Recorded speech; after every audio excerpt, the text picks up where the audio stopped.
Pertama-tama, marilah kita memulai ceramah malam hari ini dengan melakukan penghormatan kepada Buddha. Namo tassa bhagavato arahato samma sambuddhassa. Namo tassa bhagavato arahato samma sambuddhassa. Namo tassa bhagavato arahato samma sambuddhassa.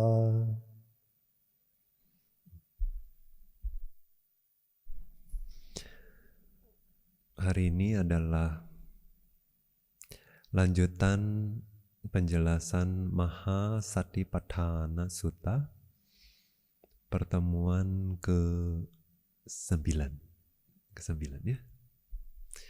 Jadi di pertemuan yang sebelumnya kita sudah bahas agak panjang lebar ya, kenapa Buddha selalu menyebutkan kayanu pasi wiharati, ya, wedana suwedanu pasi wiharati. Nah, itu ya, cita.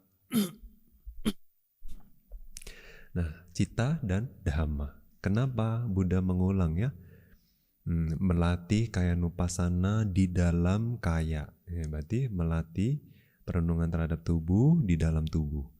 Nah, melatih perenungan terhadap perasaan di dalam perasaan. Apa maksudnya ya? Perasaan di dalam perasaan, kesadaran di dalam kesadaran, dhamma di dalam dhamma. Pertemuan sebelumnya kita sudah jelaskan. Ya. Jadi intinya sih untuk secara spesifik mengambil objek itu, artinya kalau kita sedang melatih nafas gitu ya, kita harus tahu ya, kita sedang berlatih nafas. Terus juga kalau kita sedang berlatih 4 unsur, kita juga mengetahuinya bahwa kita sedang melatih 4 unsur, bukan malah melabelnya sebagai sakit-sakit atau perasaan-perasaan gitu ya. Nah, itu penting karena itu ternyata termasuk dalam kalau di Dhammacakkappavattana Sutta menyebutkan bahwa kebenaran mulai yang pertama, dukkha sacca, itu harus diparinyaya, ya, diketahui secara menyeluruh. Ya. Nah, waktu menjelaskan tentang mengetahui secara menyeluruh juga artinya sudah dijelaskan sebelumnya di pertemuan-pertemuan awal bahwa ya harus jelas sekali ya, maksudnya kalau unsur tanah berarti kita mengetahuinya harus sebagai unsur tanah, air, api, angin, satu persatu kita harus beda-bedain ya. Di pertemuan sebelumnya juga sudah dijelaskan manfaatnya apa, untuk membongkar bahwa sesungguhnya tidak ada diri, tidak ada jiwa, tidak ada roh ya. Nah, itu paling penting. Waktu kita melatih ya rupa, ya, fenomena materi, juga kita harus mengetahuinya sebagai fenomena materi. Jangan kebolak-balik, fenomena materi sebagai fenomena batin sebagai fenomena materi. Nah, begitu juga nanti waktu melatih sebab akibat, ya, sebab ya sebab, ya. Sebab ini menghasilkan akibat ini, sebab yang lain menghasilkan akibat yang lain ya. Nah, akibat bukan sebab, sebab juga bukan akibat ya. Nah, ada sih kadang-kadang sebab dan akibat bisa saling mengkondisikan ya. Misalnya waktu latih patthana, tapi paticcasamuppada dia biasanya tidak saling mengkondisikan ya. Jadi alurnya apakah maju atau mundur seperti itu. Nah, tapi sebab akibatnya jelas ya. Nah, artinya lagi-lagi kita harus apa? Betul-betul bisa memisahkan, ya, memilah-milah. Jadi di dalam batin kita itu kebijaksanaan itu melihat secara jelas yang mana sebab, yang mana akibat. Nah, begitu juga pada saat kita berlatih anicca, dukkha, anatta gitu ya. Jadi anicca bukan nicca, berarti ya nggak boleh kebalikan. Nah, anicca juga bukan dukkha, dukkha juga bukan anicca ya. Nah, kebalikan seperti itu juga harus jelas, anicca sebagai anicca, dukkha sebagai dukkha, anatta sebagai anatta. Ya. Nah, kemarin juga dijelaskan anicca saja tidak bisa, ya, harus disokong sama perenungan tentang dukkha dan anatta, baru perenungan terhadap anicca itu mendalam, ya, bisa meresap ke dalam batin. Nah, begitu juga latih dukkha saja tidak cukup, ya. Nah, ya, harus latih anicca dan anatta, karena pemahaman tentang anicca dan anatta akan mensupport pemahaman kita terhadap dukkha. Nah, anatta juga begitu. Ya. Nah, itu di pertemuan sebelumnya. Oleh sebab itu, ya, Paul Sedo merangkumnya di bukunya, ya, bahwa yang pertama yang paling penting adalah misalnya di waktu melatih samatha bhavana, mengembangkan konsentrasi, ya. Jadi kita harus merenungkannya sebagaimana apa adanya. Jadi kalau kita mengambil misalnya rambut, ya, bulu badan, gigi, tulang gigi, kuku gitu, ya. Nah, itu ya harus sebagai rambut, bulu badan, gigi, dan lain sebagainya.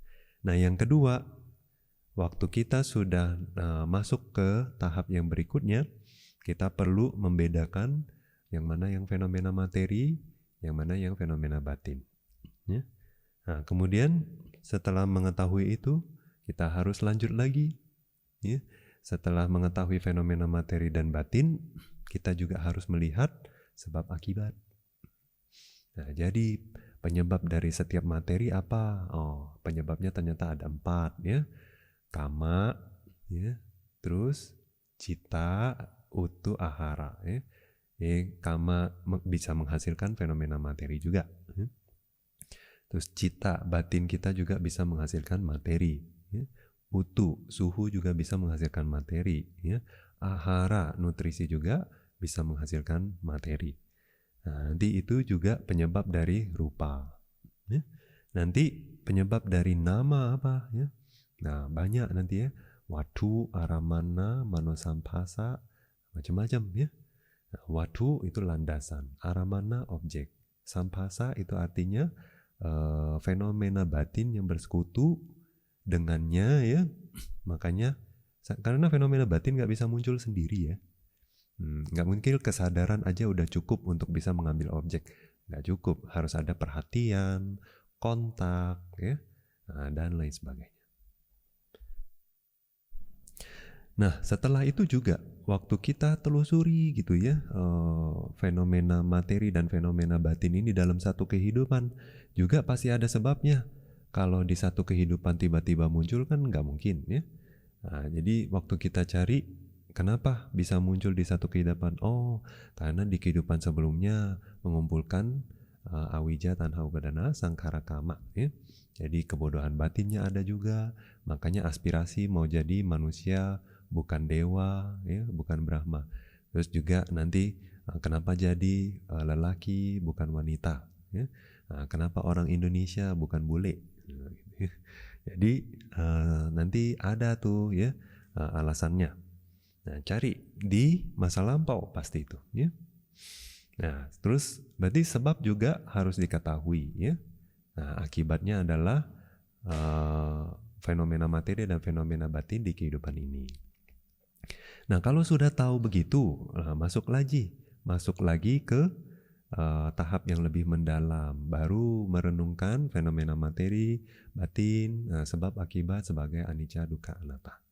Nah, kalau latihannya seperti ini, ya, baru nanti bisa merealisasi dhamma yang sejati, ya, karena progresnya juga melihat fenomena kebenaran hakiki.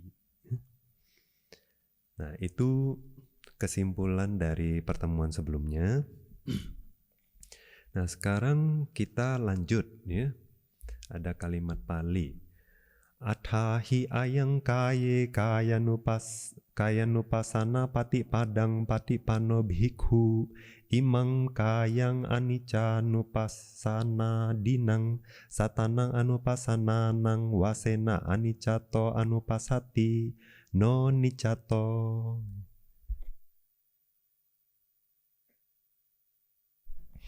Jadi waktu kalau kita latih seperti yang tadi sudah dijelaskan ya, jadi kaya ya kita renungkan sebagai kaya, wedana sebagai wedana, cita sebagai cita, dhamma sebagai dhamma.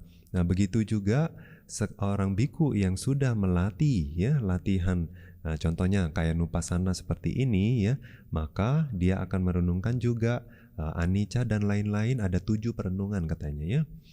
Nah itu akan bersesuaian katanya. Nah waktu melatih anicca, dia merenungkan ya anicca bukan sebagai nicca katanya ya.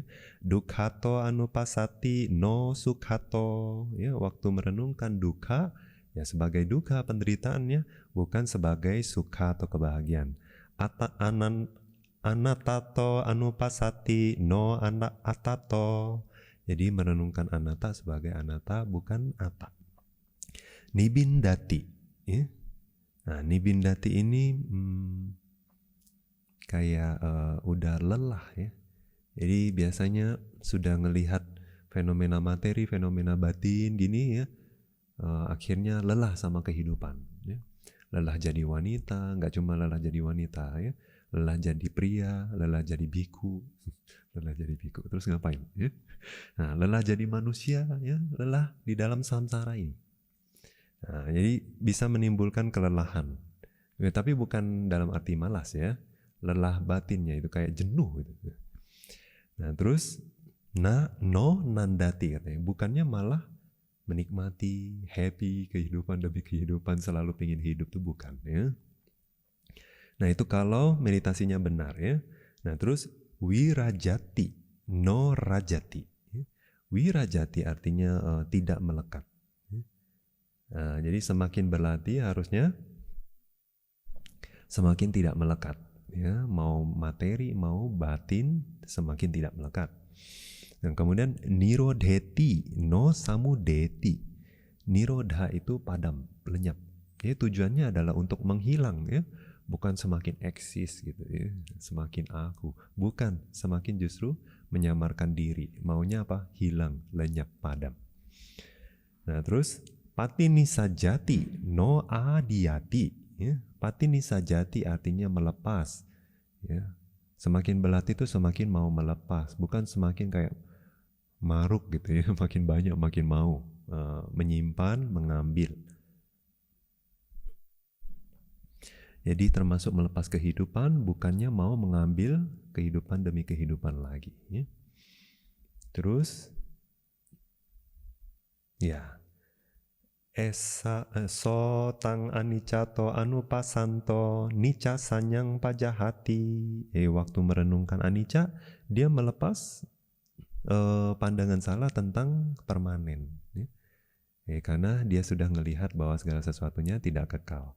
Dia melepas persepsi tentang segala sesuatu itu kekal. Dukkhato anupasanto sukha sanyang pajahati. Waktu merenungkan bahwa materi dan batin itu adalah penderitaan, dirongrong ya oleh kemunculan dan kelenyapan, sehingganya menimbulkan penderitaan ya. Jadi tidak ada di dalam persepsinya lagi kebahagiaan di situ. Nah, anatato anupasanto atasanyang pajahati ya, waktu dia ngelihat fenomena anatta ya, tidak ada diri, berarti dia menyingkirkan persepsi bahwa di sana ada diri aku ya. Nah, kemudian nibandanto nanding pajahati ya, waktu dia sudah lelah, jenuh gitu kan, nah, dia udah menyingkirkan rasa bahagia atau menikmati hidup ya. Nah itu. Kemudian wirajanto ragang pajahati. Nah waktu dia melepas kemelekatan ya, dia menyingkirkan kemelekatan. Kemudian nirodhento samudayang pajahati. Ya, waktu dia merenungkan tentang kelenyapan, padam ya. Nah itu maka ketidakpadaman atau kemunculan akan lenyap, tersingkirkan ya. Patini sajanto adanang pajahati ti weditabo. Nah di sini Buddha ingin menjelaskan ya, melepas ya. Waktu dia melepas, maka dia bisa menyingkirkan segala sesuatu yang sifatnya untuk mengambil atau menyimpan. Nah, jadi Buddha ngajarin makna kaya numpasi wihara itu panjang ya penjelasannya ya. Tapi maksudnya semua tuh ada alasannya ya, kenapa Buddha ngomong seperti itu. Nah, kadang kita bilang ya, jangan makan misalnya. Ya. Jangan 2 kali disebut. Ya. Buat apa? Penekanan. Ada di situ apa yang mau disampaikan ada. Bukannya percuma gitu ya, mengulang 2 kata yang sama. Nah itu maksudnya di sini. Oke.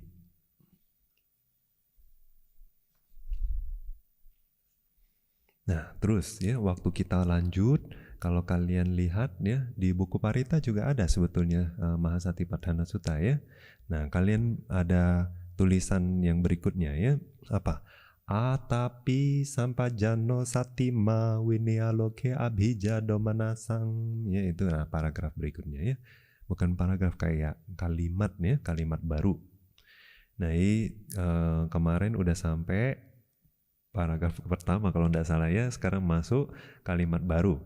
Atapi, ya atapi itu apa? Jadi di sini Buddha mau menjelaskan sebelum latih Kayanupasana ini belum masuk ya, ini baru pendahuluan di depan. Jadi sebelum masuk Kayanupasana ini perlu ada beberapa syarat yang harus dimiliki seorang yogi. Nah yang pertama atapi, ya atapi itu apa? Sebetulnya dari kata tapa. Ya. Tapa itu membakar sifatnya ya, nah, atau artinya membakar. Nah, kadang-kadang perenungan kita ya, kayak setiap pagi ya, patisangkhayo niso ciwarang patisewmi newa sita sapati gataya una sapati gataya dang samakasa wata atapa ya. Nah atapa di sini apa? Panas matahari ya enggak? Nah, waktu kita merenungkan, kenapa kita pakai baju, ya, kenapa pakai jubah? Untuk melindungi dari dingin, panas, ya, nyamuk, lalat. Wata itu angin, atapa itu panas matahari atau terik matahari ya. Nah, jadi ini ada kaitannya. Tapa, jadi sifatnya itu kayak membakar. Ya. Nah, ini di sini mengacu kepada apa? Wirya katanya. Wirya atau usaha, energi. Sifatnya tuh membakar. Apa yang dibakar? Bukan kalori. Ya. Jadi waktu di kitab Atthakatha menjelaskan atapiti tisu bhawesu kilese atapetiti atapo katanya. Kenapa disebut atapa? Karena dia bisa membakar kotoran batin. Ya. Oke, jadi bukan lemak, bukan kalori. Tapi kilesa yang mana? Tisu bhawesu. Di 3 kehidupan katanya. Nah 3 kehidupan itu apa? Lampau, sekarang pun masa depan juga. Nah kadang ada orang melekat ke masa sekarang ya. Banyak kemelekatan ke masa sekarang, biasa paling banyak di masa sekarang ya, kayak anak, istri, dolar, rupiah, harta emas, cincin ya, rumah, asuransi dan lain sebagainya. Nah itu yang perihal kehidupan sekarang. Nah ada orang perihal masa lampau. Ada orang melekat ke masa lampau? Pernah dengar? Nah, kebanyakan orang kan belum lihat masa lampau. Katanya, mana kita bisa melekat ke masa lampau? Gimana melekat ke masa lampau? Nah, masa lampau itu kan, kalau sekarang ya, masa lampau kita itu ya waktu kita kecil ya. Kadang-kadang kalau sudah pindah rumah masih melekat ke rumah yang lama kayak gitu. Ya. Nah, kalau punya istri baru masih melekat ke istri yang lama, nah, gitu kan, melekat ke masa lampau yang sudah lewat. Nah, tapi kalau bayi gimana? Melekat nggak ke masa lampau? Nah, Bante pernah dengar ya, tapi ini entah benar entah salah ya. Ada katanya bayi ya, nangis terus. Ya, apapun juga nangis terus. Nah, waktu katanya dicek katanya, oh ini dulunya itu mungkin kehidupannya bayi, ya. Sekarang menjadi manusia itu, jadi dia kayaknya menderita banget katanya. Ya. Nah, macam-macam lah orang bilang. Nah, tapi benar enggak? Nah, yang bisa lihat ke masa lampau yang bisa klarifikasi, ya enggak? Nah, jadi kita sering sih melekat ke masa lampau kalau bagi mereka yang sudah lihat, kenapa saya melekat ini, kenapa saya enggak melekat ke situ, ya.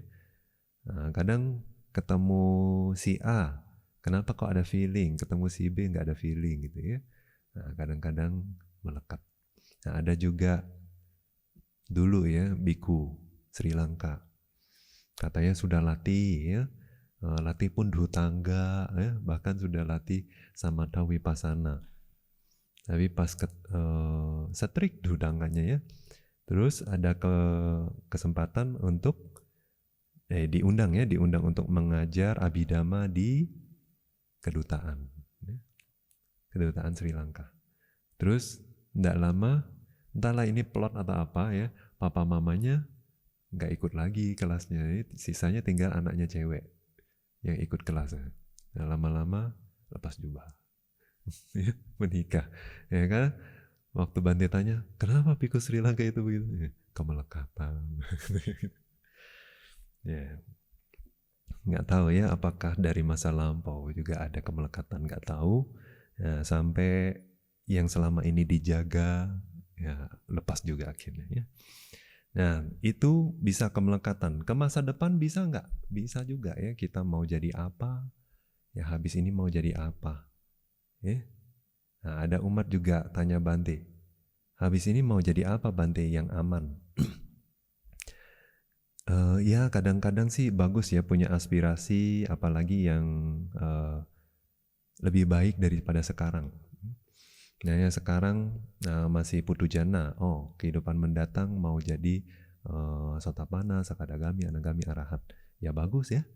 Nah, terus kehidupan sekarang mungkin belum bisa melepas, masih ada anak istri, jadi kehidupan mendatang mau jadi biku, seli, dan lain sebagainya. Ya bagus, ada bagusnya juga. Tapi kadang-kadang tuh ya, karena saking pinginnya itu dia jadi malah banyak kekhawatiran. Ya. Jadi sampai jadi nanti objek terakhir yang dipegang apa Bante dan lain sebagainya. Ya. Justru kekhawatirannya itu yang bikin nanti pas sebelum meninggal itu galau batinnya, gelisah, takut nggak kesampaian. Nah jadinya apa? Jadi Bante bilang nggak usah terlalu khawatir ya, selalu berbuat banyak kebajikan ya, terus diaspirasiin batinnya ke sana ke sana ke sana. Sebetulnya batin kita tuh nggak bisa bohong, kecenderungan batin kita loh ya, kebiasaan kita, kecenderungan batin kita tuh nggak bisa bohong. Nah nanti waktu kita betul-betul meninggal nanti, kecenderungan itu biasanya muncul. Ya, kebiasaan kita yang sering kita lakukan itu akan muncul. Kalau memang itu adalah aspirasi kita dan keinginan kita tulus gitu ya, nah itu biasanya tercapai. Kalau kita selalu tentu kondisikan ya, harus berbuat kebajikan yang sesuai dengan aspirasi tersebut. Nah, tapi kadang-kadang banyak juga umat Bante perhatiinnya aspirasinya apa? Nibbana dong Bante, Nibbana Sapacayahotu, Nibbana Sapacayahotu gitu ya. Tapi apa? Ya Nibbana Sapacayahotunya waktu di wihara pas pulang dia banyak maunya ini itu. Nah, nanti pas berbuah nggak dapat yang dia harapkan ya sebetulnya nggak bisa bohong. Orang maunya yang bagus itu cuma mungkin 5 menit, tapi sepanjang hari maunya yang nggak bagus itu banyak ya. Nah, jadi nggak mungkin bohong punya itu batin kita ya. Nah, oke, jadi nggak boleh melekat ya. Jadi perlu apa? Atapi ya usaha. Usaha yang selalu bisa membakar kotoran batin, baik perihal masa lampau, masa sekarang, dan masa depan. Terus dilanjutkan lagi ya, ada kata menjelaskan wirya setang namang ya. Sebetulnya itu mengacu kepada wirya. Atapi itu adalah wirya, sama katanya. Atapo asa adhiti atapi. Nah ini cuma perihal struktur bahasanya aja ya, tata bahasa. Jadi waktu Buddha bilang wirya ya, itu bukannya ada ya di Jalan Mulia Berunsur 8. Usaha benar, betul? Nah, tapi di situ Buddha nggak pakai kata wirya ya, udah pakai apa? sama wayamo, wayamo. Nah, wayama juga wirya, sama ya. Nah, kadang Buddha pakai bahasa apa? Sampadana, sampadana juga wirya. Ya, padhana. Ya. Jadi macam-macam tapi sebetulnya mengacu kepada hal yang sama. Nah, waktu kita ngomongin ya jalan mulia berunsur 8, nah pasti ini udah Buddha jelasin. Karena Buddha waktu itu menjelaskan ini jalan menuju lenyapnya dukkha loh. Nah, waktu itu juga menjelaskan usaha benar ya. Nah, oleh sebab itu usaha benar di sini mengacu kepada apa? 4 ya, udah pernah dibahas di pertemuan-pertemuan sebelumnya. Jadi usaha supaya kotoran batin yang sudah muncul bisa hilang, tidak muncul lagi. Ya. Terus kotoran batin yang belum muncul juga tidak ada kesempatan muncul. Nah, kita harus usahakan itu. Udah 2 ya. Yang ketiga, kebajikan yang sudah muncul kita harus bisa jaga, pertahankan ya, supaya tidak jatuh. Yang keempat, kebajikan yang belum muncul kita harus usahakan untuk muncul. Ya. Nah, apalagi untuk makhluk yang belum arahat ya, masih makhluk duniawi kaput hujana ya, apakah sudah Arya seperti Sotapana, Sakadagyami, Anagami ya, di dalam batin mereka tuh nggak bisa banyak milih. Ya. Artinya kalau bukan ku salah ya aku salah yang muncul. Jadi Anagami pun bisa muncul ya, aku salah masih bisa muncul ya, masih ada kotoran batin soalnya. Nah, jadi apalagi yang makhluk duniawi, makin banyak loh aku salahnya. Enggak. Putu jana katanya. Putu itu banyak, jana itu kotoran batinnya banyak katanya. Makanya disebut makhluk duniawi.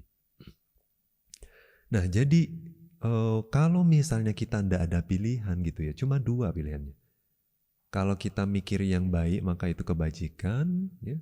Kalau kita mikir yang tidak bajik maka muncul ketidakbajikan. Dan tapi dukanya itu ya pikiran kita selama samsara ini banyak yang baji atau yang tidak baji? Tidak bajinya banyak. Jadi alaminya seperti itu. Ya. Nah itu sebabnya juga Bante kadang nggak setuju tuh waktu ada orang bilang kita tuh harus alami, nggak boleh dibuat-buat. Alami nggak dibuat-buat, kita jadi hewan nanti. Ya yang paling alami siapa tuh? Pohon tuh alami, ya enggak? Hewan, nah hewan alami loh. Dia mau makan makan, dia mau berantem berantem, ya enggak? Dia mau tidur tidur. Nah yang seperti itu kan alami kita bilang. Nah kalau kita mau ikut alaminya kita, kotoran aja yang muncul, ya enggak? Yang mudah dipertahankan itu apa? Kotoran batin apa? Nafas. Perhatiin nafas susah. Perhatiin film yang baru ditonton, ya, wah itu cepat banget. Ya. Atau lagu yang baru didengar, cepat banget. Ya. Nah, menghafal parita lebih sulit, apalagi menghafal teks lagu. Teks lagu kayaknya dengar berulang kali langsung ingat, ya enggak? Nah, nggak perlu sengaja dihafal pula. Jadi memang yang tidak bajik itu cepat banget kita belajar, karena memang itu sudah sifat alami kita. Itu udah kebiasaan kita.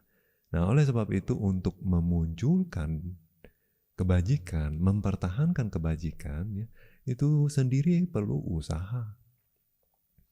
Ya, nah usaha ini katanya bisa membakar tuh kotoran batinnya. Nah itu.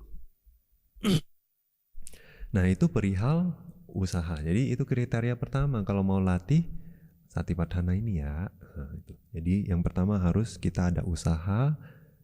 Semakin baik ya semakin stabil dia semakin baik. Terus sampajanya, sampajano. Ya. Sampajano itu sebetulnya kalau diterjemahin apa ya, mengetahui dengan jelas gitu ya, dengan jernih, paham betul. Ya. Jadi kalau di kata-kata dijelasin sampajanoti, sampajanya, sangkatena, nyanena, samanagato. Nah, nyana katanya. Sampajana ini sebetulnya mengacu kepada nyana, ya, pengetahuan, kebijaksanaan. Nah, jadi, wih, kita latih kayak misalnya Satipatthana ini supaya bijak atau bijak dulu baru berlatih? Nah, kalau usaha tadi bener lah ya, mau latih apa juga perlu usaha loh ya. Nah, tapi tadi dibilang ya usahanya bukan untuk memulai aja loh ya. Nah, usahanya yang bisa bakar kotoran batin punya. Tentunya ya sepanjang berlatih tetap harus jaga usahanya juga ya. Nah ini juga katanya apa? Untuk latih Satipatthana ini pun di depan udah harus bijak dulu ya. Jadi kalau mereka yang tidak punya kebijaksanaan ya, waktu disuruh perhatiin nafas juga dia perhatiinnya yang lain. Misalnya detak jantung ya, suara nafas. Nah, tidak menyindir ini ya, tidak. Nah, misalnya juga kita suruh latih 4 unsur, nah dia nanti fokusnya ke tubuh misalnya. Ya. Nah, nanti kita suruh latih misalnya 32 bagian tubuh, nah dia lihat penampakannya cantik, ganteng dan lain sebagainya. Ya. Nah itu kan tidak bijaksana. Artinya instruksi yang disuruh dikasih tahu ke guru pun dia nggak gitu nangkep. Nah, sebetulnya apa sih ya objek meditasinya aja bingung gitu ya. Nah itu, jadi makanya perlu di awal. Nah, ya tentunya di awal itu nggak perlu kebijaksanaan yang dalam banget ya nggak perlu ya. Setidaknya bisa ngerti lu ya apa yang disebut sebagai nafas. Nafas itu yang mana sih? Bukan sentuhannya ya ternyata. Oh nafas cuma tahu aja gitu nafas. Terus nanti apa yang disebut rambut, bulu badan, kuku dan lain sebagainya. Itu ya kita perlu tahu. Nanti juga sebelum vipassana kan kita perlu tahu namanya apa. Unsur tanah, air, api, angin ya. Dan lain sebagainya. Nah, terus berarti mampu memisahkan satu persatu gitu ya. Oh, ini tanah bukan air, ini air bukan tanah. Nah, itu juga perlu kebijaksanaan loh. Ya. Nah, jadi bukan hanya memahami instruksi saja, ya. Tapi dia ternyata harus ada modal cukup bijak juga. Gitu. Nah, baru nanti dia bisa betul-betul memilah antara tanah, air, api, angin. Nah, kayak misalnya yogi di sini ya, ada yang sedang berlatih sari nutrisi dan daya hidup. Nah, itu kalau ketajaman kebijaksanaannya kurang, nggak bisa membedakan. Ya, sari nutrisi juga kayaknya aktif. Ya, daya hidup juga kayaknya aktif. Nah, kalau nggak bisa membedakan itu nanti kecampur aduk. Nah, terus misalnya kelamin pria dan kelamin wanita. Kalau kadu-adu berabe. Nah, jadi perlu kita. Terus nanti di seluruh tubuh banyak namanya pasada rupa. Ya. Unsur materi katanya yang translucence, ya translucence atau jernih gitu. Nah, tapi di antara yang semua translucence itu ternyata ada 5 jenis ya, ada yang sensitif terhadap warna ya berarti mata ya sensitivitas mata, ada yang sensitivitas telinga, hidung, lidah, tubuh gitu. Ya, kita harus bisa membedakan yang mana yang mata, yang mana yang telinga dan lain sebagainya. Karena di mata kebijaksanaan itu waktu itu ya semuanya cuma rupa kalapa aja. Ya, bedanya cuma ada yang translucent, ada yang buram gitu. Nah, waktu itu nggak bisa membedakan mata, telinga, dan lain sebagainya. Ya. Oke. Nah, jadi perlu kebijaksanaan, itu penting. Terus, kalau dilanjutkan ya, berarti atapi sampajano, apa berikutnya? Satima. Ya. Satima bukan nama sele ya. Dari satimati, kaya, parigahikaya, satya, samanagato, katanya ya. Nah, satima itu ya mesti orang yang memiliki sati. Ya, satima itu adalah orang yang memiliki sati katanya. Sati. Nah, sekarang kita harus tahu sati itu apa. Sati itu sering diterjemahkan sebagai mindfulness. Mind batin, full penuh katanya. Jadi maksudnya itu apa? Perhatiannya penuh, batinnya tuh penuh di situ. Ya. Nah, contohnya katanya seperti orang bawa mangkuk penuh air atau minyak gitu ya. disuruh jalan, bergerak, tapi bawah itu nggak boleh netes, ya, nggak boleh tumpah. Jadi perhatiannya kan sungguh-sungguh di situ ya, sepenuh hati, ya, jaga banget, mawas. Nah makanya kadangnya diterjemahkan sebagai apa? Mawas. Ada lagi eling, ya. Ada lagi terjemahin apa? Perhatian penuh, kesadaran penuh. Ya, enggak masalah sih, semuanya juga bisa ya. Bahkan kadang ada yang nerjemahin ya, ingatan katanya. Ya, sati itu ingatan. Bener nggak sati ingatan? Ya, ada benernya juga. Jadi sati ini dia punya dua ciri. Ya. Yang pertama, mengingat. Ya. Yang kedua, mempertahankan. Ya. Nah, jadi menjaga, mempertahankan gitu ya. Nah, apa yang dipertahankan? Batin.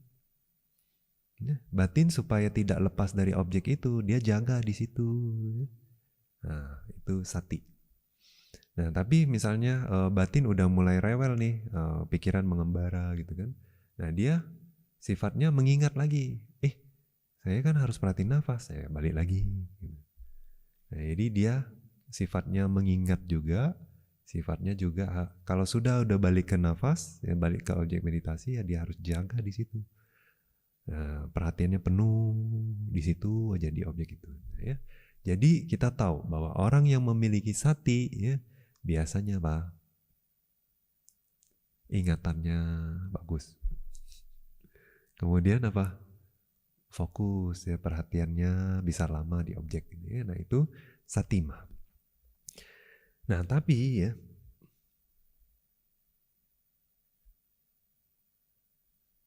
nah ya dilanjutkan. Ayang pana yasma satya aramanang parigahetowa panyaya anupasati. Nah, jadi waktu berlatih meditasi ya, bagaimana sati dan panya ini kepake ya sama si tadi usaha ya. Usaha selalu perlu ya, kalau nggak ada usaha mana ada sati. Ya, nah, jadi kalau nggak ada usaha ya sati pun juga nggak sanggup ya bertahan di objek. Jadi dia harus ada yang nopang.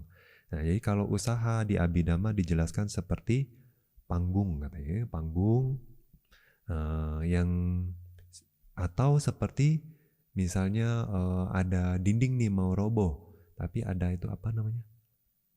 Prop ya, ya topang ya. Jadi supaya nggak jatuh gitu, tahan dia. Nah, itu usaha tuh katanya seperti itu sifatnya. Nah, atau seperti panggung katanya. Kalau di panggung ya, panggungnya ndak stabil misalnya, rapuh. Bisa nggak orang di atas panggung kerja? Nggak bisa. Ya. Jadi jatuh nanti. Nah, kalau juga panggungnya itu kuat sih, tapi nggak stabil, goyang-goyang terus gitu ya. Nah, bisa nggak orang di atasnya kerja? Nggak bisa juga. Ya. Jadi kalau usahanya terlalu besar, itu seperti apa? Nggak stabil ya, goyang-goyang terus. Kita fokus juga, bentar-bentar lepas lagi. Bentar lepas lagi ya, kayak kepleset terus ya. Nanti bilang apa? Kayak berdiri di atas batu yang licin. Nah, kalau di kitab bilangnya kayak pegang ikan yang licin. Ya. Nah, sama. Pegang, kalau kekuatan lepas. Kalau terlalu kendur lepas juga gitu ya. Nah, kalau terlalu kendur apa yang terjadi? Tidur. Tidur. Jadi karena tidur itu berarti nggak ada usaha. Nanti nggak bisa bertahan kan? Nggak ada usaha yang mempertahankan batin di objek, akhirnya ketiduran loh ya. Nah itu yang penting ya di waktu kita paham usaha. Usaha harus ada. Nah kalau ada usaha baru bisa dikerahkan sati ya. Nah tapi sekarang sati dan panya gimana pakainya ya? Katanya sati itu memegang objek ya, atau mengambil objek, sedangkan panya ya ini yang dia melihat dan merenungkan objek katanya. Kayak katanya tangan sama mata. Jadi sati itu seperti tangan. Ya. Kalau kita mau memperhatikan nih, misalnya apa? Permata. Nah, kita ambil kan pakai tangan, kita deketin ke mata, baru kita bisa lihat kan. Oh, segi 8 ya. Atau oh di sini ada cacat, di situ bersih dan lain sebagainya. Ya. Jadi sati itu sifatnya ya pegang objek dulu. Jadi perhatian penuh ke objek itu artinya pegang objeknya. Habis itu Panya baru kebijaksanaan ya.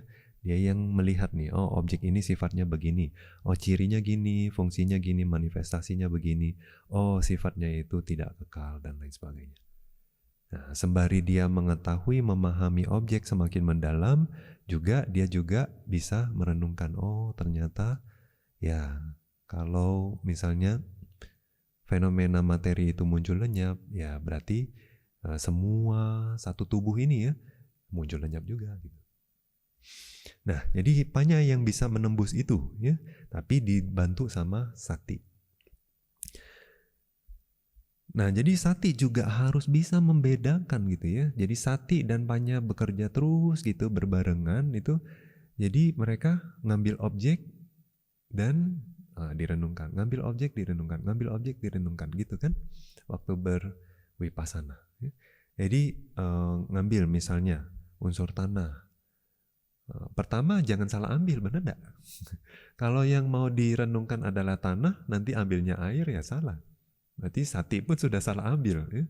Nah nggak bisa. Kalau mau ngerenungkan, oh yang mana yang sensitivitas mata, yang mana yang sensitivitas tubuh. Kalau salah ambil ya nggak dapat nanti objeknya. Nah ini pertama Sati juga harus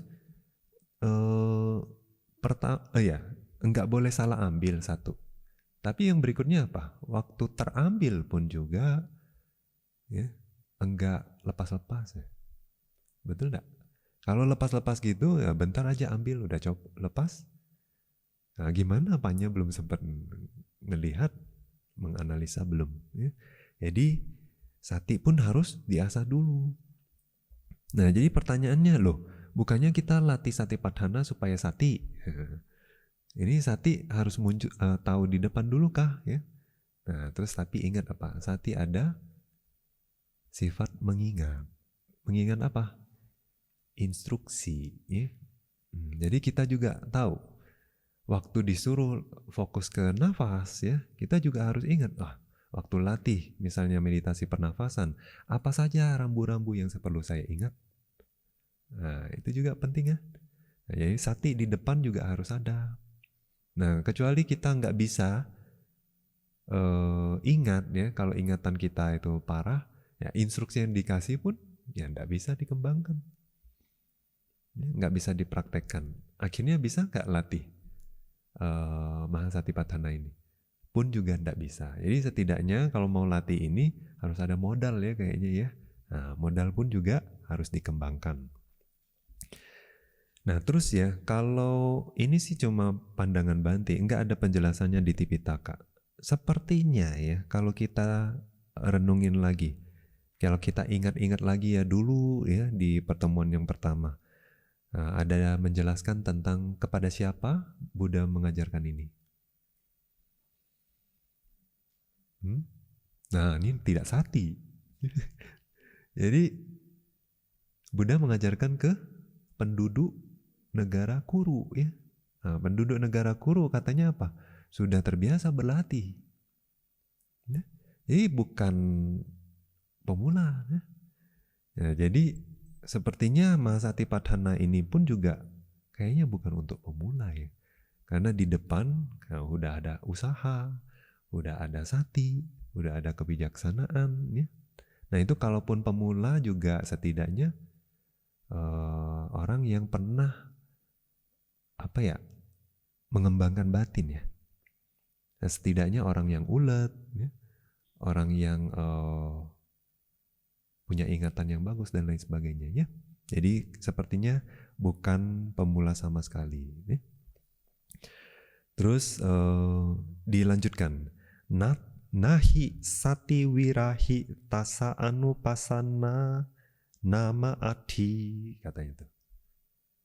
Nggak ada perenungan kalau nggak ada sati. Ya bener loh ya tadi dibilang. Sati kan seperti ngambil objek nih. Kalau objeknya aja tidak terambil dengan baik, bagaimana Panya merenungkan gitu ya. Makanya tidak ada perenungan tanpa sati. Ya. Nah, jadi sati penting banget. Terus bagaimana untuk menjelaskan bahwa sati itu penting juga ya, Buddha bahkan tambahin lagi ya. Sating ca kwahang bhikkhave sabathikang wadami. Ya. Sabathikang artinya selalu bermanfaat. Sati itu selalu bermanfaat di setiap waktu. Ya tentunya untuk mengembangkan kebajikan ya, maksudnya kalau mengembangkan kotoran batin mah nggak perlu sati ya, langsung kotor batin itu mudah. Nah apalagi bagi meditator, mau latih samatha, mau latih vipassana ya, ada hal yang penting itu apa? Bahwa batin harus dalam keadaan balance, ya, seimbang. Dijelaskan ada 5 kekuatan batin yang harus diseimbangkan. Yang harus waktu mereka seimbang, nah, seseorang itu bisa menembus atau merealisasi sesuatu. Dijelaskan gitu ya. 5 itu apa ya? Nah, sering kita belajar ya. Jadi sati satunya ya. Terus saddha ya. Saddha itu keyakinan. Terus panya kebijaksanaan. Terus wirya usaha. Terus samadhi konsentrasi. Nah ya, jadi tugas si sati itu untuk jaga ini 4 ini balance. Jadi si saddha ya sama panya harus balance. Wirya sama samadhi harus balance katanya. Ada orang saddhanya berlebihan, panyanya kurang. Jadinya apa? Disebut sebagai mudha pasana. Mudha pasana yang mudah percaya. Orang terlalu mudah percaya. Nah, kadang-kadang kalau kita lihat ya, sebetulnya kalau saddha yang asli dijelaskan di Abhidhamma apa? Keyakinan terhadap Buddha, Dhamma, Sangha, hukum kama, ya, kehidupan lampau, kehidupan sekarang, terus paticcasamuppada. Nah itu disebut keyakinan yang benar. Itu saddha yang murni. Nah tapi ada yang katanya keyakinan tidak murni, ya. Micca adhimokkha katanya. Adhimokkha seperti keyakinan juga ya, sejenis keyakinan. Tapi objeknya salah katanya. Selain objek itu loh, selain Buddha, Dhamma, Sangha dan lain sebagainya. Nah jadi kadang-kadang orang, tapi di sini ya, micca adhimokkha di situ keyakinan yang salah itu disebut sebagai saddha yang tidak seimbang, ya, yang berlebihan. Nah, sifatnya jadi gimana? Mudah percaya. Orang bilang meditasi ini bisa ke nibbana, padahal meditasinya aja salah. Nah, dia percaya. Ya. Nah, kadang juga dibilang bagaimana cara melatih masa lampau, begini dan lain sebagainya. Ini jana dan lain sebagainya. Nah, dia mudah percaya. Ya, karena apa? Gak ada panya. Percaya aja terus. Nah itu juga agak susah ya untuk dibetulin. Ya, kadang kalau orang udah, apalagi orang udah percaya kayak ada roh. Waktu saya meditasi keluar roh saya keluar lihat saya meditasi. Itu roh, dia bilang ada roh itu katanya. Jadi dia percaya loh. Nah apalagi yang sudah turun-temurun gitu ya, apalagi yang tradisi setempat juga percaya, itu susah kali untuk singkirkan. Nah terus panya, kebijaksanaan juga bisa berlebihan katanya. Nah tentu sih panya yang asli itu adalah yang bermanfaat, ya. Nggak mungkin yang merugikan punya. Kalau namanya kebijaksanaan yang asli itu nggak merugikan, pasti berasosiasi sama kebajikan, ya. Nah, tapi panya yang kebanyakan atau yang tidak balance itu jadinya apa? Nah, jadi ini kata orangnya banyak nyalahin orang, ya. Dia pintar kali cari kesalahan orang. Nah, itu ya. Jadi biasanya cunning ya, licik, ya, gitu. Orangnya licik, calak dan lain sebagainya. Nah, dia mudah menipu ya. Nah, itu katanya kebijaksanaannya berlebihan, saddhanya kurang. Nah, jadi orang kebijaksananya kalau yang kebanyakan ya suka cari-cari kesalahan orang ya, cari sensasi dan lain sebagainya. Nah, terus wirya. Kalau kebanyakan gimana? Yaitu gelisah jadinya. Nah, terus kalau kurang gimana? Ya, ketiduran, males, ya. Lembam. Ya, lembam tuh artinya kayak pikirannya tuh tumpul, lemot, ya gitu ya. Nah, itu wiryanya kurang. Nah, tapi kayak tadi juga sadhanya kalau kekurangan gimana? Ya kan malah nggak mudah percaya, ya, ragu. Nah, terus kalau panya kebijaksanaannya kurang gimana? Ya meskipun kita jelasin juga nggak nangkep-nangkep. Kebanyakan juga nggak bagus, kurang juga nggak bagus. Nah sekarang samadhi, kebanyakan gimana kebanyakan? Fokusnya terlalu kuat, apa yang terjadi? Tegang. Ya, atau kadang fokus terlalu kuat ya, jadi usahanya dia terlalu kendur. Ya waktu samadhi bagus kan, ya pegang objek biasanya di depan gitu ya. Dia terlalu pede kan, ya udah lepas aja. Tidur juga. Nah, terlalu kuat samadhi juga nanti bisa over pede, jadi malas loh, ketiduran. Nah, samadhi terlalu kurang gimana? Ya gelisah juga, objeknya lepas-lepas terus. Nah, jadi ini wirya harus support samadhi supaya nggak jatuh. Ya. Nah, jadi mau samadhi sekuat apa, tentu masih ada wirya di situ. Bukannya harus lepas-lepas sama sekali, bukan. Ya. Nah, terus sada sama panya juga dia harus diseimbangkan. Ya. Sada terlalu kuat, nggak ada panya, mudah percaya, mudah ditipu orang. Ya. Panya terlalu kuat, akhirnya jadi licik. Ya. Jadi harus ada sada. Yang sada bikin batinnya lembut, manut, percaya. Ya. Nah, untuk menyeimbangkan ini, ya, juga perlu si sati. Katanya sati nggak perlu diseimbangkan.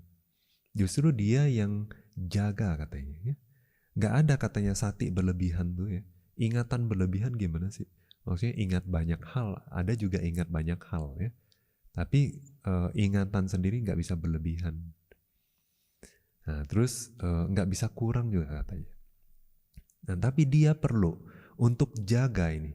Dia perlu ngelihat bahwa oh sada sekarang udah kelebihan. Oh sekarang panya sudah kelebihan. Wirya. Nah jadi dia harus menyadari bahwa kondisinya itu sedang seimbang atau enggak. Nah nanti dia dibantu sama si panya lagi sih ya. Untuk akhirnya ngambil keputusan. Oke sekarang kita harus kurangin panya. Oke kita harus kurangin usaha dan lain sebagainya. Ya, untuk menyeimbangkan nanti dia harus kerjasama sama si panya. Oke, nah jadi ya sati itu selalu dibutuhkan katanya. Ya. Mau ngembangin kebajikan apapun juga harus sati. Ya, kayak kita mau berdana pun juga ya, kita harus ada sati. Nah baru kita ingat mau berdana gitu kan. Kalau nggak ingat mau berdana mana mungkin berdana. Ya, yang adanya nyimpen terus ya nggak dikasih. Nah, terus makanya Buddha bilang ya setiap waktu sati itu dibutuhkan tentunya untuk mengembangkan kebajikan ya.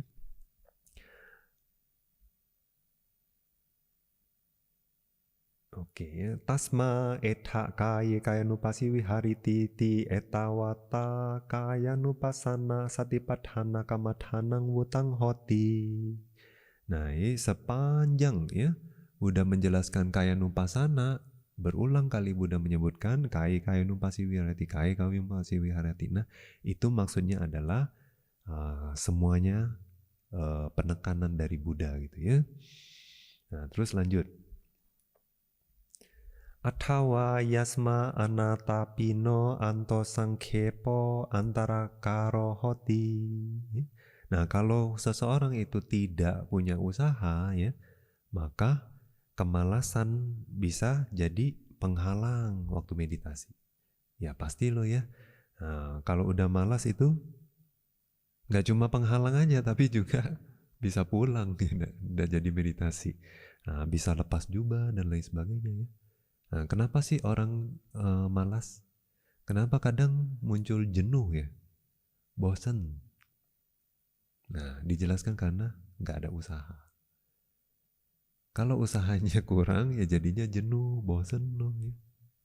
Nah, kalau usahanya ada, usaha itu sifatnya kan seperti membakar. Membakar apa? Kotoran batin. Nah, makanya kalau kotoran batinnya terbakar, nggak mungkin jenuh, nggak mungkin bosan, nggak mungkin malas. Ya. Nah, bahan bakar itu perlu. Ya. Terus, apa sampajano upaya parigahe anupaya pari wajahne cak samui hati. Jadi kalau seseorang itu tidak punya sampajana ya, atau kebijaksanaan, akhirnya apa? Ya di waktu kita meditasi ya, ada objek yang perlu kita ambil. Ada objek yang tidak seharusnya kita ambil. Terus ada objek yang kita harus lepas, ada objek yang jangan dilepas. Penting loh ya. Nah dulu ya ada orang latih Paticcasamuppada. Yang seharusnya dia lihat, dia tidak lihat. Yang tidak seharusnya dia lihat. Akhirnya apa? Dia mau cari si itu. Katanya. Akhirnya lepas jubah, menikah. Yang seharusnya dia lihat itu bukan dulu mantan istrinya siapa. Bukan dulu pacar saya siapa. Bukan ya. Nah, atau dulu mama saya siapa, papa saya siapa. Bukan ya. Tapi kita harus ngelihat sebab akibat. Ya. Kenapa kita muncul di dunia ini? Nah sebabnya itu penting.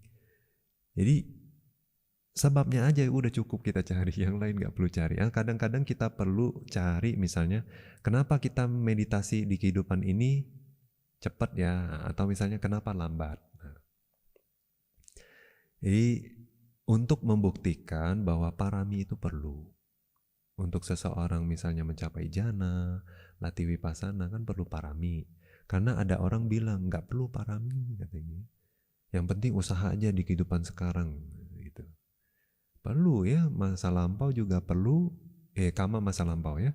Kama masa sekarang juga perlu. Makanya waktu di Patthana kan, waktu dijelaskan dengan kama pacaya ya, ada dua juga ya. Kusala kama wipakanang khanana katata carupanang kama pacayana pacaya. Nah itu wipaka. Terus cetana sampai yutakanang dhamanang tang samudhanana carupanang kama pacayana pacaya. Cetana itu berarti kama sekarang. Jadi kama masa lampau perlu ya sebagai pengkondisi, kama sekarang juga harus memulai. Harus mengkondisikan supaya benih itu bisa berbuah. Ya. Biji perlu tanah yang bagus, air yang cukup, matahari yang cukup, baru dia bisa jadi pohon. Kalau dibiarkan gitu aja ya dia kering, mati juga. Lama-lama potensinya untuk berbuah meskipun ada, itu hilang. Jadi perlu dikondisikan. Nah, itu yang maksudnya di sini. Panya di sini kebijaksanaan perlu tahu objek apa yang perlu saya ambil, objek apa yang nggak perlu diambil. Ya.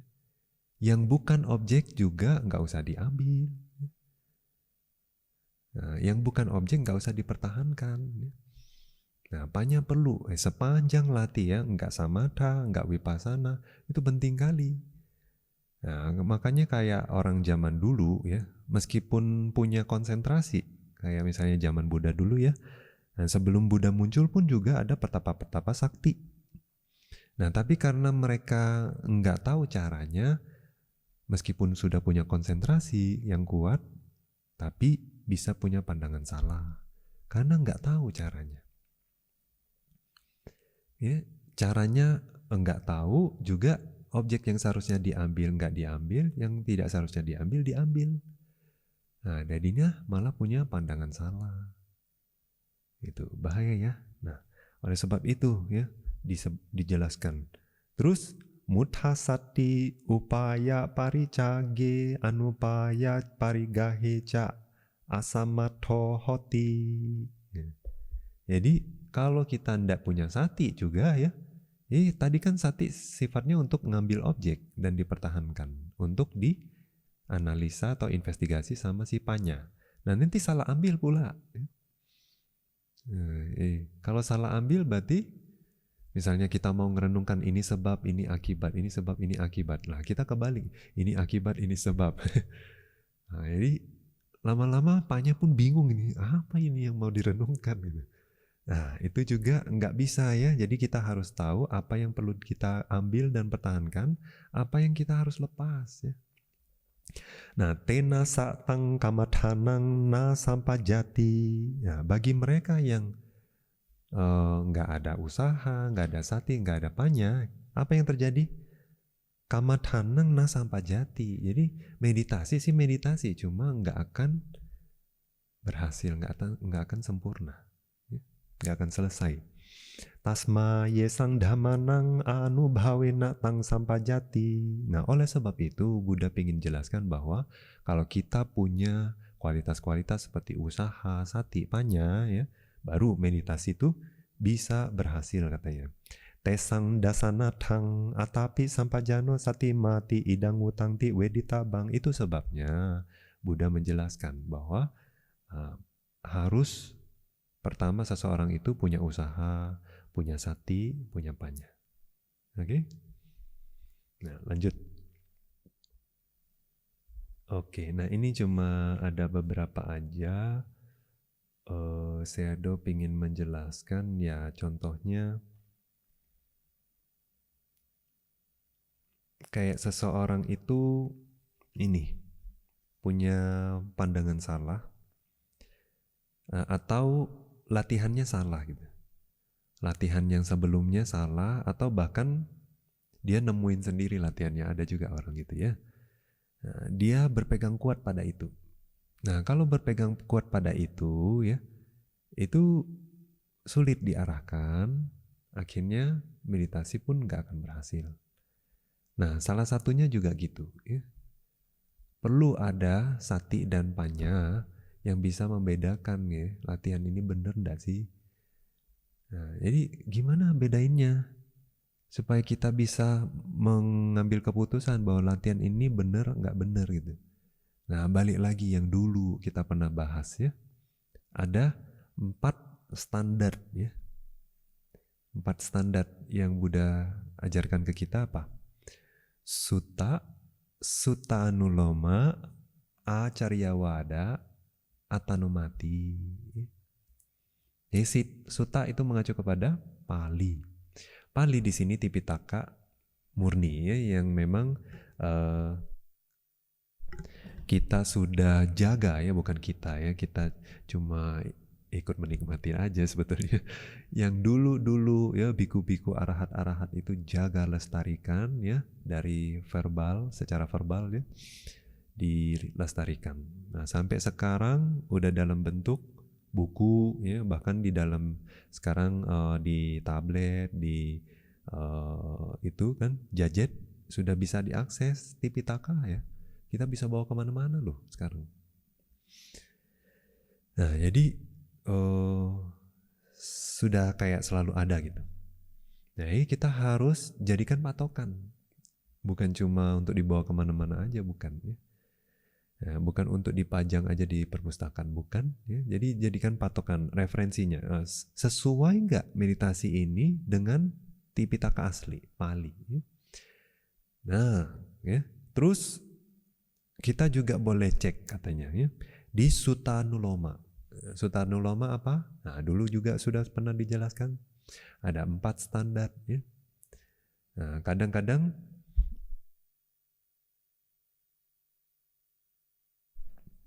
misalnya ini ya, di zaman Buddha dulu, Buddha belum bilang secara spesifik ya, bahwa ini Dhamma, ini bukan Dhamma. Tapi belakangan ini mungkin muncul nih pandangan baru nih ya. Jadi kita kan sekarang mau tes nih. Dengan alat standar ini kan, dengan standarnya sudah diberikan, ini Dhamma atau bukan Dhamma nih, benar nggak ajarannya? Nah, kita tes loh, nah, kita cekin. Waktu kita belajar Dhamma, ini lebih mendekati Dhamma atau yang adhamma? Nah, kalau dia meskipun Buddha nggak bilang itu Dhamma dulu ya, tapi kalau dia lebih cocok ke Dhamma, oke mungkin dia Dhamma. Jadi kalau dia lebih dekat ke adhamma, udah pasti loh itu adhamma, nggak perlu Buddha ngomong lagi. Nah, kita pun juga bisa ngecek. Nah, itu standar yang kedua. Standar yang ketiga apa? Acaryawada. Nah, itulah yang sekarang itu kitab penjelas makna. Ada. Nah, kemudian ada lagi atano mati. Ya, atano mati itu ya di Tipitaka pun juga mulai disisipkan belakangan. Ya. Nah, itu contohnya pandangan-pandangan guru zaman dulu seperti Mahasuma Thera, Mahapaduma Thera, Mahatisa Thera. Nah, Mahathera itu juga sebetulnya orang-orang yang udah mengulang-ulang Tipitaka, katanya ada yang 9 kali, ada yang 18 kali gitu ya. Jadi mereka orang-orang yang memahami Tipitaka, ajaran Buddha, nah kadang-kadang mereka ngambil keputusan perihal sesuatu yang memang kontroversi. Nah, ini ketahuan ya, ini terjadi belakangan. Nah, pandangan-pandangan pribadi seperti itu juga kita bukannya langsung ngambil mati ya. Ya, plek gitu. Oh, kalau gitu berarti Mahapaduma Thera ini pasti benar. Ya, enggak juga. Kita harus timbang dari segi Tipitaka, ya, yang lain-lainnya gitu ya. Cocok enggak atau malah berlawanan. Malah ngajarin yang misalnya ketidakbajikan, ya jangan ikuti. Nah, itu 4 standar itu jadi patokan kita zaman sekarang ya. Untuk tahu meditasi ini sesuai atau enggak.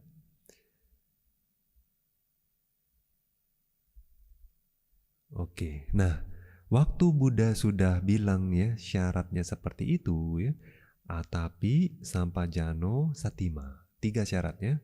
Nah, setelah punya 3 syarat ini, apa yang perlu dilakukan ya? Vinaya loke abhija domanasam ya. Katanya harus menyingkirkan abhija itu lobha katanya. Domanasam itu dosa katanya. Ya.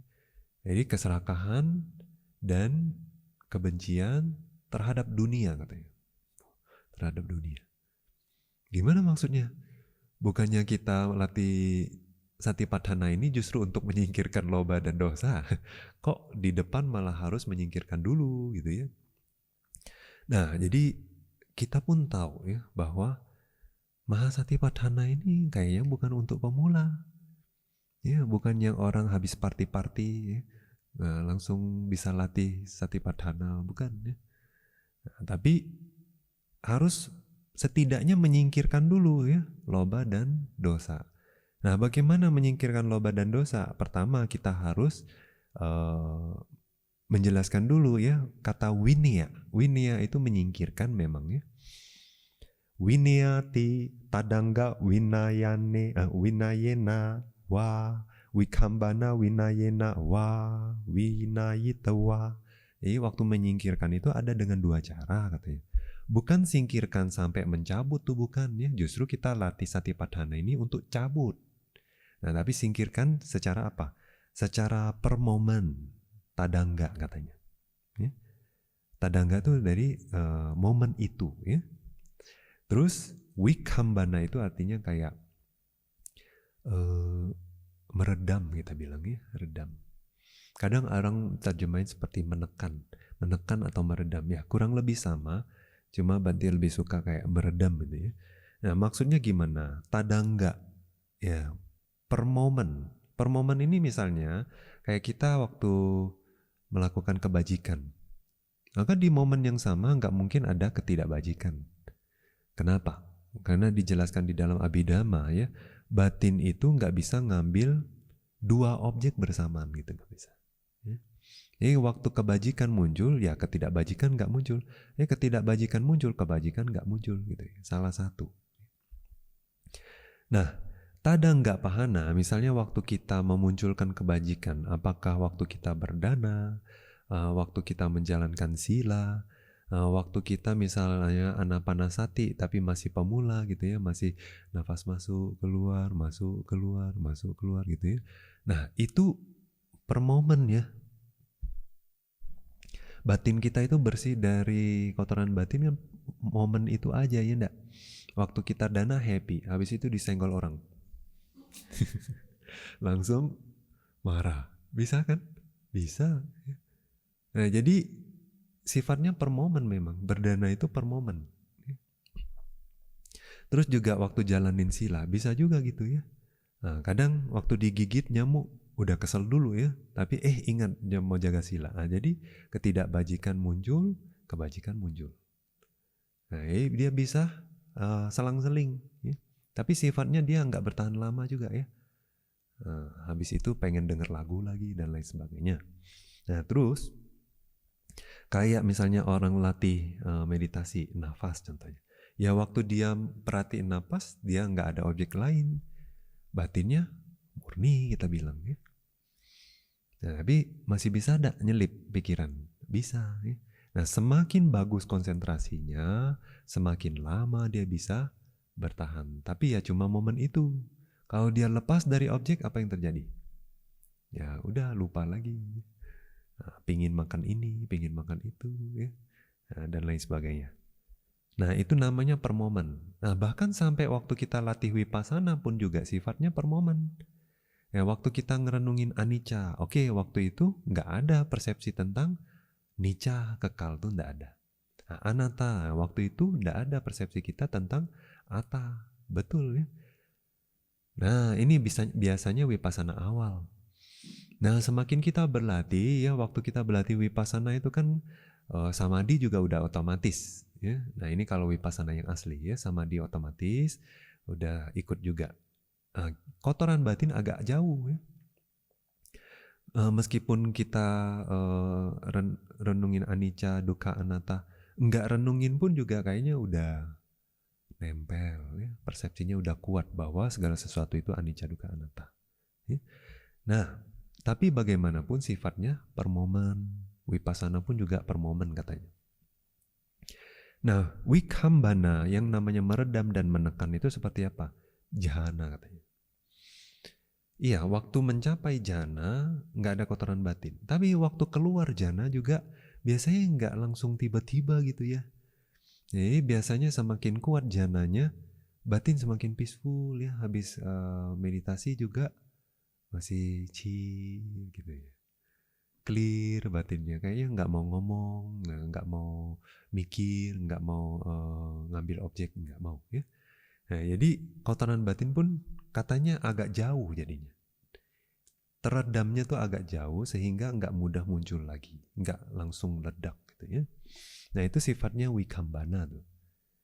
Nah jadi tadangga ya sifatnya cuma kama wacara, kalau di dalam Abhidhamma sifatnya cuma indrawi. Mau sekuat apapun sampai upacara samadhi juga ya. Nah itu sifatnya cuma sementara. Nah tapi kalau jhana ya itu rupa wacara. Nah itu sifatnya meredam, agak jauh dia katanya ya.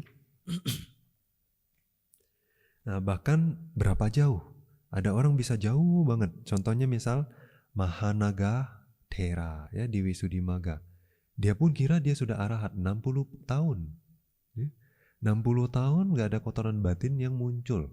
Makanya waktu ditanya muridnya kapan jadi arahat, 60 tahun yang lalu. Wah, berarti murni kali ya, konsentrasinya kuat banget. Makanya muridnya bilang, bisa nggak menciptakan gajah? Bisa langsung. Ya mudah dia bilang. Ya.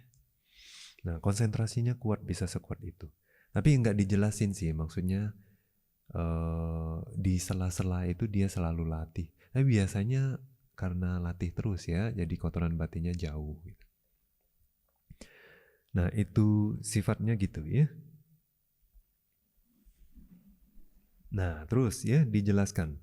Yasma panitha abhijagahanena kama chando ya. Domanasa gahanena biapado sanggahang gacchati tasma niwarana pariyapana balawa dhamma dwaya dasanena niwarana pahanang wutang hotiti weditabang. Nah, dijelaskan sebetulnya abhija ini kan mengacu kepada lobha ya tadi ya, keserakahan. Nah, kalau kita ngomongin soal niwarana atau penghalang atau penghambat batin ya, itu kan ada 5 ya penghambat batin. Apa? Kama canda ya, keinginan terhadap objek indera, ya, kesenangan indera. Terus biapada ya, kebencian, keinginan jahat. Ya. Terus tinamidha artinya apa? Malas, lembam, tumpul. Ya. Terus udaca bukan udaka ya, udaca kukuca ya, itu kegelisahan dan sesal. Ya. Terus Wicikica itu keraguan. 5 ya. Nah, si loba ini mengacu kepada kama canda katanya ya. Keinginan untuk menikmati kesenangan indera itu. Terus si doma nasa tadi itu mengacu kepada biapada, berarti apa? Dosa lo ya, keinginan jahat, kebencian ya, sedih. Sedih juga termasuk ya, dosa lo ya. Iri dan lain sebagainya semua termasuk dosa. Nah, dibilang bahwa kenapa cuma sebut 2 ini aja Buddha ya? Berarti niwarana yang lainnya apa boleh masuk? Berarti boleh malas, boleh ragu, boleh gelisah, boleh sesat? Nggak ya, ini katanya itu ya, ini pemimpinnya nih. Di antara 5 ini, 2 ini biasanya sifatnya besar. Nah, waktu Buddha menyebut 2 yang besar ini aja ya, maksudnya itu semua niwarana udah termasuk katanya. Ya.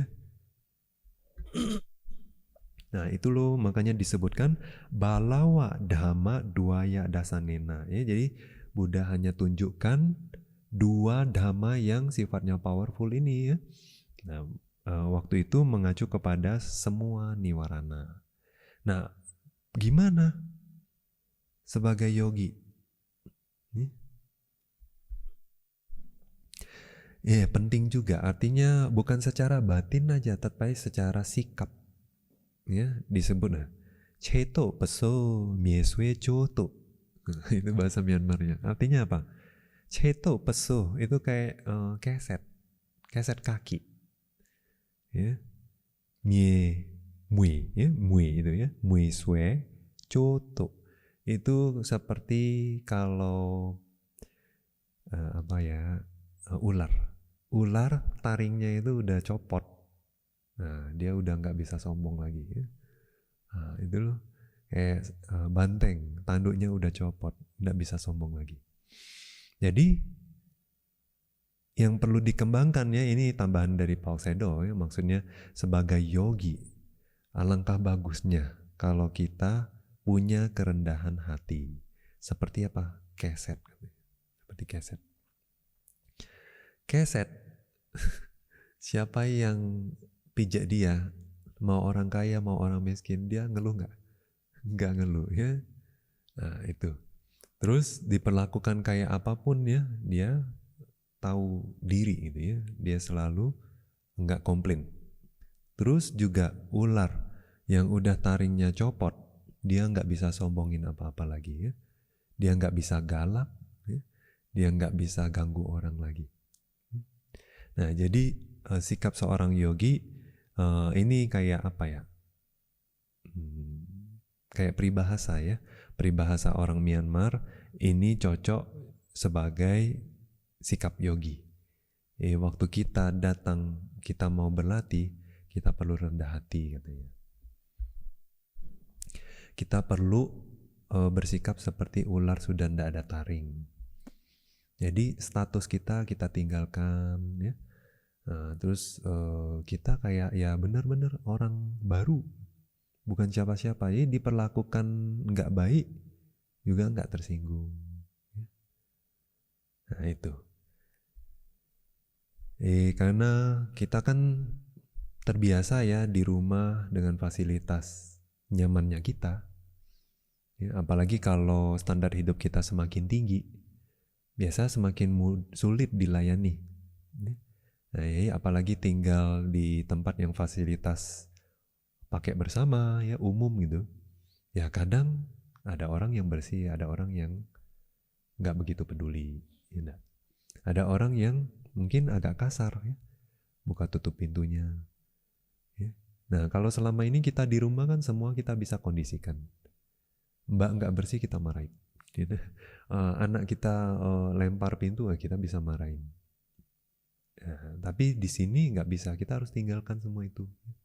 Nah dengan begitu, kalau punya sikap seperti itu gimana? Ya mudah, kemana aja kita bisa tinggal, dan juga batin kita lebih mudah untuk dikembangkan. Karena kita nggak ngarap makanan enak, nggak ngarap kita kayak dilayani, nggak, semua rendah hati. Ya. Nah itu. Nah kalau kita bisa rendah hati ya, terus juga status semua ditinggalkan ya. Jadi seperti taring itu udah copot si ular ya. Nah, udah lo ya kemelekatan sama loba sama dosa tadi ya, udah agak jauh. Nah itu loh. Makanya sebelum meditasi perlu juga ya untuk meninggalkan loba dan dosa itu maksudnya. Nah juga apa? Kemelekatan lo ya terhadap apapun juga. Kalau misalnya masih melekat tentang kerjaan, apa bisa meditasi? Nggak bisa. Kalau masih mau makan yang enak-enak, apa bisa ke tempat retret? Nggak bisa. Ya. Kalau mau fasilitas enak, empuk dan lain sebagainya, apa bisa? Nggak bisa. Ya. Kadang orang mau buka jendela, kita nggak mau buka jendela. Ya. Itu pun juga harus penuh toleransi, nah, harus berbagi. Nah, jadi perlu ya. Nah, di awal pun juga sudah perlu itu. Untuk meninggalkan loba dan dosa. Nah, termasuk juga apa? Kita harus bisa meninggalkan ya kerjaan, anak istri setidaknya sebentar, bukannya suruh ceraiin bukan ya. Tapi setidaknya sebentar. Harus bisa tinggalin ya. Nah, terus rumah, kemelekatan terhadap orang tua, terhadap mobil, terhadap fasilitas dan lain sebagainya. Semakin kita sudah sering berlatih, ya, batin kita itu akan lebih mudah untuk ninggalin itu. Kadang orang ya kirain apa juga nggak perlu persiapan, datang retret, 5 sila pun bolong-bolong. Nah di sini kan jalanin 9 sila, nggak mudah bagi dia. Meskipun orangnya sudah duduk di atas bantal meditasi ya, pikirannya tidak di sana. Ya, dengar lagu, ya, ingat film, ya, bahkan yang sudah puluhan tahun ya katanya ya. Film-film Sun Gokong katanya masih muncul ya. Nah, yang seperti itu. Nah, itu kalau orang yang dari luar, yang 5 sila aja sulit untuk dijalankan ya, apalagi 8 sila atau 9 sila. Nah, masuk ke tempat seperti ini, ndak ada TV, ndak ada apa semua ya. Dia katanya kayak ikan ya, yang biasa kan berenang di air, tapi tiba-tiba lempar ke darat, menggelepar deh.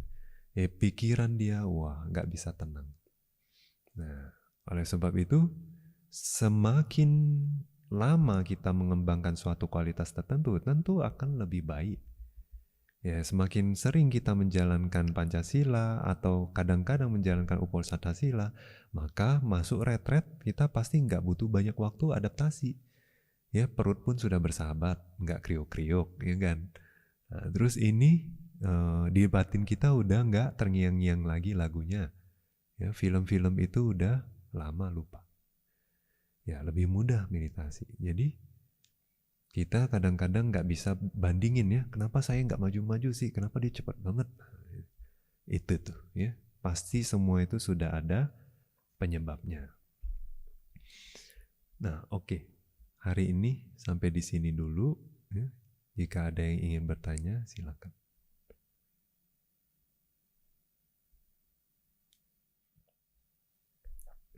Tidak ada yang bertanya? Berarti ngerti semua ya. Oke, enggak apa-apa. Kalau gitu kita tutup ya, ceramah malam hari ini dengan pelimpahan jasa. Idang me punyang asawa kaya waham hotu.